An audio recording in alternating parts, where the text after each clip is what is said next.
TFNN. Headline News Update.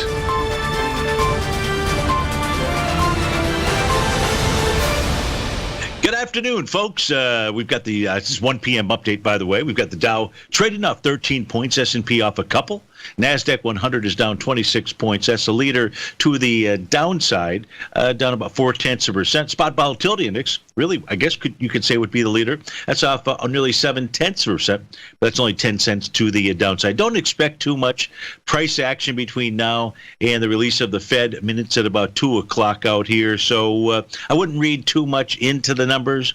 You've got the Russell trading up 2 points. Semis are up 11. So let's take a quick peek here. Let's do something that we don't ordinarily do. Let's look at the sectors within inside the S&P 500 and try to get a gauge of the message within that. Let's do that. Let's start off by taking a look at the number one weighting inside the S&P, and that would be the XLK. Now, there's several tools that you and I use in order to be able to identify where price is headed to. That would be the A to B equals CD pattern. That would be identifying levels of support or resistance, in this case here, resistance. We also take a look at topping signals, and some of those that we would use, we would look at that famous seventh wave move. Now, this is just following the great show that Basil did. That would be wave number G, wave number 7.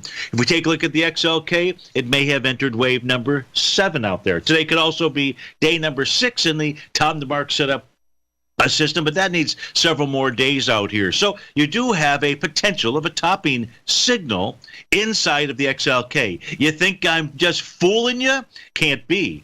When the XLK made its bottom, this is back on the 26th, it did it with wave number 7. When it made a top, this is something to think about.